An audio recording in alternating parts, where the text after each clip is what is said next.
And that does it for Sweet Sweet Mountain, so let's just head right into the next world, because, man, this game is a lot faster than I remember. I'm assuming that the pace of the game is going to slow down, because I don't remember it being this short, but let's just blast right on to the next level, which is Starship Carnival, I believe is the name. Okay, let's see what this world has in store for us. And by in store, I mean the coolest level in the whole game. So, yeah, this first part of the level is pretty mindless, because you basically don't have to do anything, but just look at this.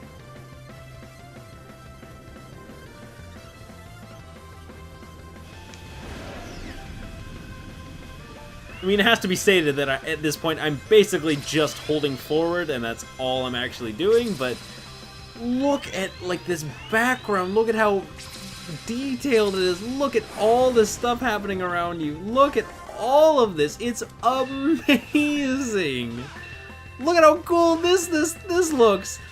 Look at how cool this transition looks. Oh my god. Look when the song just lands on this platform. Look at all these loop-de-loops. It's so cool. And now it's over. Now, welcome to one of the weakest levels in the whole game. And that's basically, unfortunately, the gimmick of Starlight Carnival is that, yeah, that first minute and a little bit is amazing, because it's just basically on-rails visual porn that you're looking at. But, I could probably find a better word for that, but, it's gorgeous, it's a spectacle, but then you get to the actual level, and Starlight Carnival is the most claustrophobic of all the levels in the game. For the large majority of it, you're inside this like factory, basically, platforming using this new Wisp power-up, which is actually the block Wisp power-up. Also, this is the first time you're actually seeing Sonic wall jump, and wall jumping can be very useful in this game, because Sonic will actually get a lot of distance just from doing a wall jump, and you can wall jump, unlike in Generations, which actually limited you for what surfaces you could actually jump on. In this game, you can actually jump on any surface you want. I'm in sort of a predicament right now. I have no idea where I'm going. Do I hit this elevator? No. Do I boost into this? No. Do I jump into this? Nope. I died. Wow. Okay, that's the first time I actually died. Cool. I don't know what I actually needed to do to get out of that predicament right there. So, oh well. Let's just go up here. There we go. Anyway, so yeah, the Block Wisp power-up is pretty lame. It's basically just you use the power-up, and then Sonic will convert all these blue big rings into blocks, and all the blocks into blue big rings, and vice versa. And you can just trigger the power-up whenever you want to. And unfortunately, oh, there's a switch right here. There we go. Okay, I thought I was going crazy for a sec. I had no idea what to actually do. And skydiving section out of nowhere. Disco balls out of nowhere. Okay, I'll take it. And go! That's so cool. These disappearing paths are just, oh my god, just look at how gorgeous this looks. How much time did this take to make? It's so cool! And you think this is cool, this isn't the first time this game's gonna do this, where it's just, it's basically a straight line, but it's like the most impressive straight line you'll ever see in your whole life. You'll see it again, trust me. Anyway,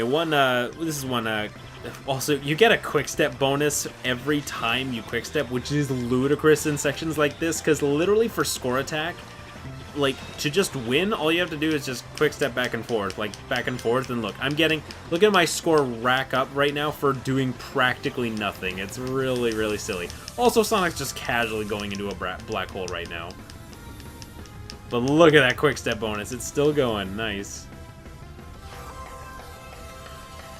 I'm not sure boosting will actually do anything right here, Sonic, but whatever. Whee! Oh god.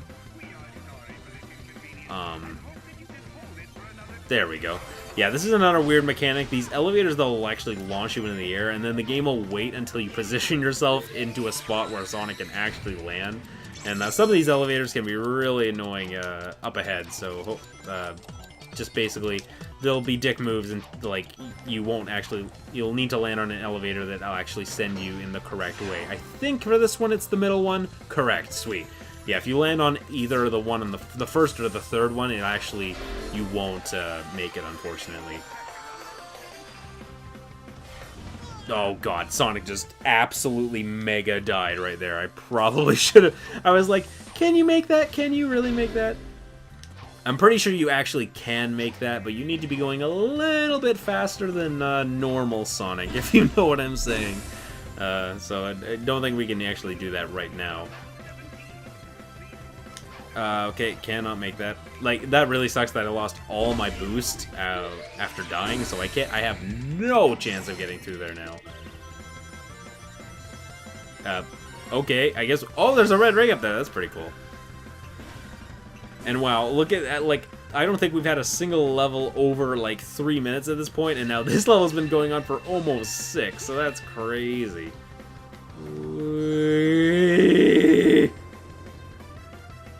Just spectacular. That level is... Half of that level is amazing, even though it's completely mindless, like I said, but it's a spectacle, to say the least. That's the best way I can describe it. It's a shame the indoor sections are so claustrophobic, but what can you do? Sonic's having a temperature tantrum again.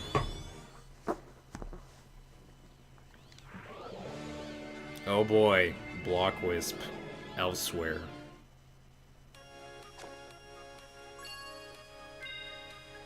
Okay, let's move on to Starlight Carnival Act 2.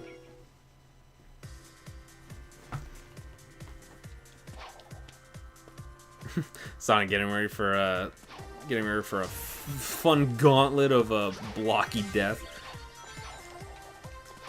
Please don't destroy this. I actually don't think the enemies can destroy blue blocks, actually. I think the only way, like, the only possible way to get rid of blue blocks is using the Wisp, so... Oh, hey, here's the actual first part that the game actually wants you to wall jump, so, yeah, the wall jump is not something that actually, okay, that is not what the game wants you to do, unfortunately. Now, let's go up here instead. Beautiful.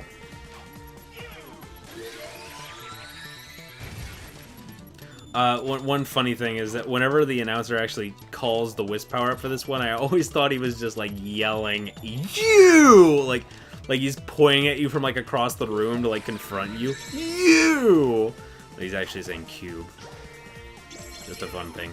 You know what? We're going through this boring block puzzle. I'm going to tell a fun story. So, one interesting thing about this game is that I actually had to choose between, you know, not having a job, obviously, like, however many years ago this came out.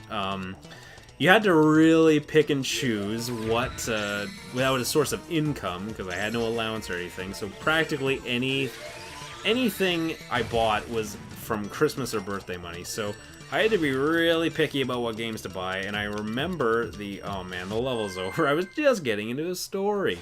Hopefully there won't be any cutscenes after this, so I can just get right back into it. Hopefully. There wasn't any cutscenes in Sweet Sweet Mountain, so I'd be really sad if there was actually one to interrupt me, but oh well. Let's just wait till we get... Oh my god, I actually broke all the letters for once. There's no bonus for it. Lame.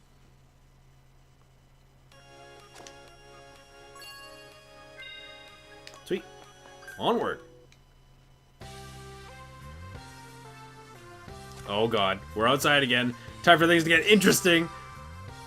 Anyway, so I actually had to pick and choose what, really pick... Oh, this is a long level, so this is a good time for the story. I had to really pick and choose what games to actually get. And 2010, when this game came out, was a phenomenal year for games, because, essentially, you had a lot of platformers to choose from on the Nintendo Wii, because you had Kirby's Epic Yarn, which I really wanted to play, Donkey Kong Country Returns, which I really wanted to play, and finally Sonic Colors. And unfortunately, it worked out that year that I literally had enough money to get one of them. I could get one of them on its release date, like just one. I only had enough money for one because the games are friggin' $60, so In the end, I really I went with my gut, and my gut legit over Donkey Kong and Kirby, which I'm not that big of a Kirby guy, but Epic Yarn looks so good.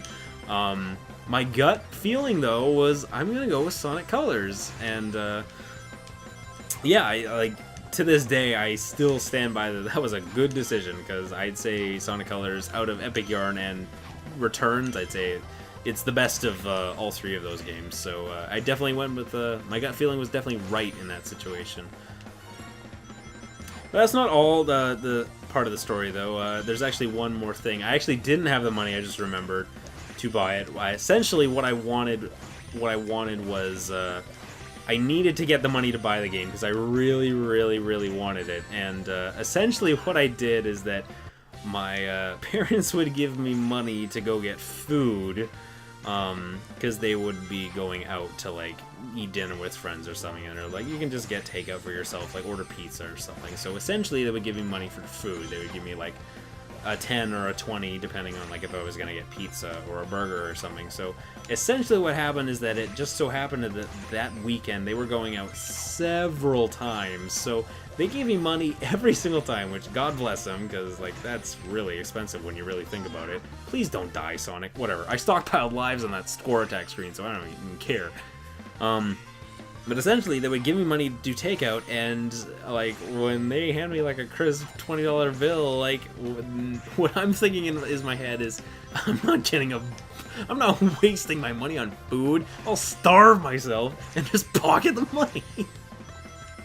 So that's what I did, and over the course of that weekend, I actually managed to get $60, which is ridiculous. I've never made that much. Like, I know I'm a total con artist, but I actually managed to get enough money to actually buy the one game, and that's when the choice came into play. Like, do I get Donkey Kong, Kirby, or Sonic? And I went with Sonic, and I beat it in one sitting, but it was one hell of a sitting. I remember when I got like Black Knight. I beat that in one sitting as well. Black Knight is half the length of this game, and this game is already short, so it goes to show how little content that game had. Because even though the campaign is really short in Sonic Colors, it's short and sweet. Okay, I cannot get up there. I don't know even why I keep trying. Even though the campaign in Sonic Colors is short and sweet, it actually does have quite a few optional content, including an entire co-op mode in this virtual kind of simulation thing. So that's really cool. It also has a speedrun mode where once you unlock the game, you'll actually unlock something called the Egg Shuttle, which basically what it does is it runs through every level in the game without any menus or anything. It is simply every single level in the game, back to back. Just like all of them. So it's actually, and it times you like your run throughout the entire game. So it's literally a built-in speed running tool, which is really cool. And like even at the last Games Done Quick event, like they did Sonic Colors Egg Shuttle, which it's really cool because I'm about to die again. Man, this is brutal. Well, at least I picked a good time for story time. So how are you? How are you all doing? Isn't Sonic Colors great? I'm gonna be completely honest. Like I said this at the beginning of the level, at the beginning of this world, but Starlight Carnival is definitely my least favorite world in the game because as much of a spectacle as it is, it's yeah, you have sections like this where basically all you can do is just mash like an idiot and pray that these kind of like auto scroll sections will just go by mercifully quick, and I have lost so many lives, my god. Okay, we're getting up here finally. Please do not die, Sonic. Oh my god, I almost died there. I cannot believe it. This is a disaster. Like, this is the bottomless pits of bottomless pits right here.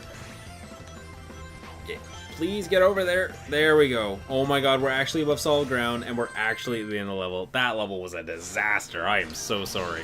Give me the hottest D rank you've ever gotten. There we go. Beautiful.